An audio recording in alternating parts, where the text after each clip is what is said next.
Austin7 Brooklyn's Racer Post Office Special update. My 1923 Austin7 Cyclekart build. I got that panel in, so this panel will be next. Though the big panels are a lot of work, so I'm going to do this is going to be one panel. This will be a little panel, and then that'll be a panel. So these ones will be a whole lot easier. So just because I'm getting tired of doing these big panels, it's a lot of work. It's a lot of work to get those rivets straight, and I'm getting them mostly straight. Ooh, don't judge me on that one. Ooh, lordy. Ooh. All right, looks good from a distance. Don't get up close on that line.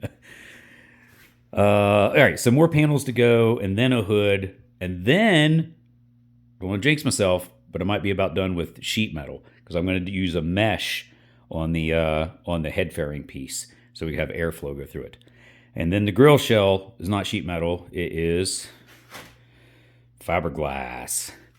So we took that template I made. This is the template. I had to cut it to make it fit in here and figure this out. So one of the first things it did, I talked about in another video, is I get a template for the profile, the body profile. And that's what I make my ribs off of for getting my body going. And they get narrower, slightly narrower as they come forward. So you get that descending, decreasing towards the nose, or it's getting bigger as you go back from the nose kind of appearance. But I take that template and I put it on the foam, which is underneath this, which I didn't take any pictures of. But it's the 1-inch insulation foam. You get it from Home Depot. It's hard, the rigid stuff. Comes in a big, like 2 foot by 2 foot square, like $7 or $8 a piece. So I transferred that template to 3 of those, and I glued them together, stacked them up, and then covered the whole shooting match. That plug, we'll call that the plug. Covered it in aluminum foil and HVAC tape because fiberglass mostly doesn't stick to that stuff.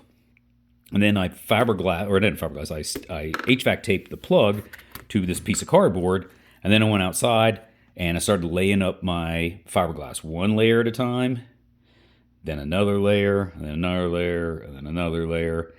And it's a pretty good method, but as you start getting up in layers, you start getting bumps, and it's hard to see, but there's definitely bubbles and bumps. It's not super smooth.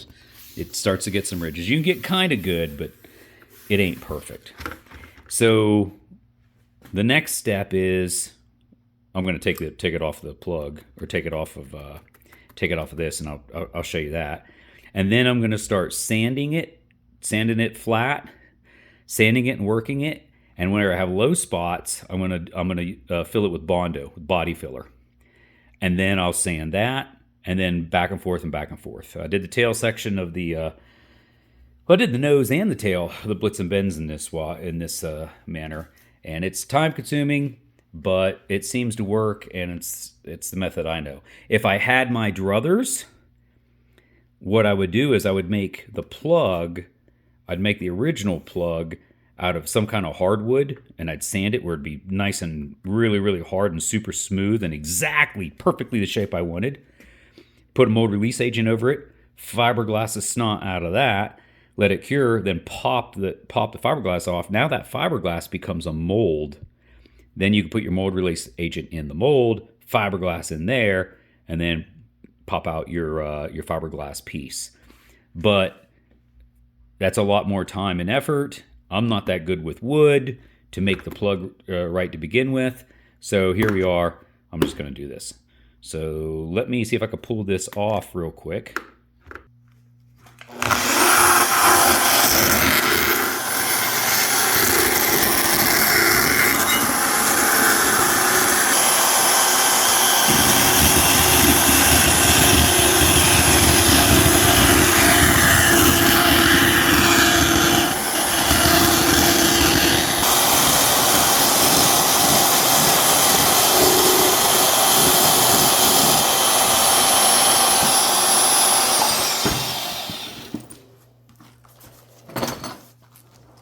See if it pops off.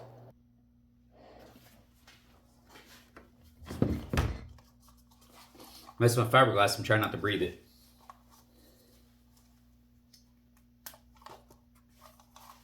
Yeah. All right.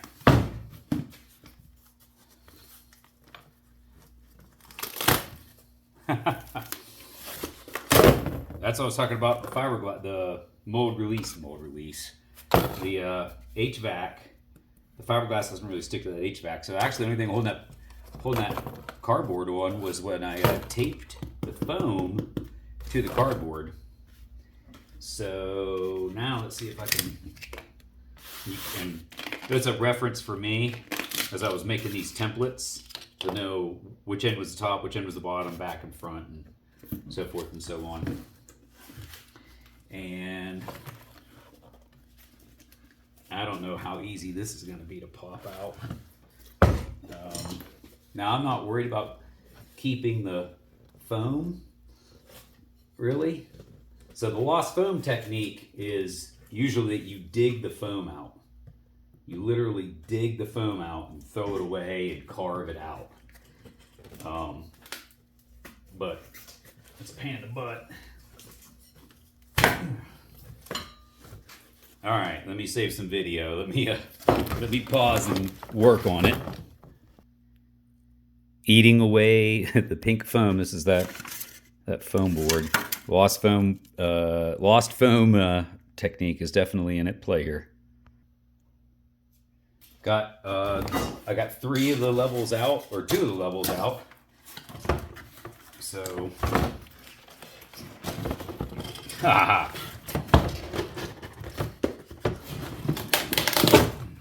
That's what I wanted. That's what I wanted right there. And it looks like the HVAC tape stuck in some spots, so that's why I didn't want to come out.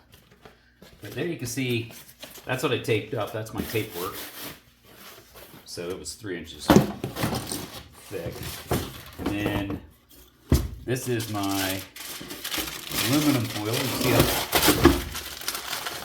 the fiberglass really doesn't stick to aluminum foil. And I did not put any release agent on there. That was just regular aluminum foil. The shiny side is what I tried to do. And it looks like I got some resin went between HVAC tape, which is still adhesive there, and the aluminum foil. So that part's not going to want to come off. So that's good. But that's part, I think it gets cut out anyways. Ah! Came apart. It came off. Kind of gratifying. Kind of gratifying. All right, let me finish this. So I got most of the stuff off. I'm not super happy about the inside of it. It's okay. It's going to be okay. I can feel a bubble in here. It's going to be impossible or hard to show on camera, but there was a bubble in there, and so that's going to end up being a weak spot. So I already know when I go to sand on that, it's probably going to go through and make a hole. So before I do anything else, well, I'll finish cleaning it up. But before I do anything else, I will actually Bondo the inside there, and anywhere else I go and I think that there's a weak spot or a bubble or a hole on the inside, and that may be it actually. I'll probably do the inside edge with Bondo just to strengthen it up. The Bondo works incredibly well. It looks really, really good. So I'll Bondo that and let that cure. I might even do that tonight. And let that cure before I go start sanding on the outside of this. Because when you get to sanding it, you got to be real careful not to burn through it and make holes. And so I don't really want to have to do that again. One more comment on the lost foam technique. The reason why I like doing it, I've only done it a small number of times, so it's not like I'm an expert or anything. But it's very quick and it's very cheap on materials. You know, this foam board's like $7 or $8 for a big 2 foot by 2 foot. I use 3 of them. If you glue them together, Gorilla Glue them, stack them up. It's super quick and easy to form. I mean, I cut it on the bandsaw, but I mean, this stuff is just, I mean, it's really easy to work with. I mean, it's super, super easy. And if I made it out of wood, I mean, that would take hours and hours and hours. I bet I made this piece in 20 minutes with the template. You know, and then you cover an HVAC tape, and you saw how quick and easy it popped out. I mean, it really didn't take any time at all. And to anybody asking, well, why not just use this for a mold and then make this my mold and then fiberglass inside of that and then pull out of that? Because this piece wasn't that great. So my piece that would come out would look like this. And then what am I going to do with a piece that looks like this? Well, I'm going to spend just as much time on body filler and body work to make that piece of fiberglass look good as I am going to make this piece of fiberglass look good. And I don't need to make more than one of them. I only need to make one. So then this joker right here will be it. All right. That's it for this one.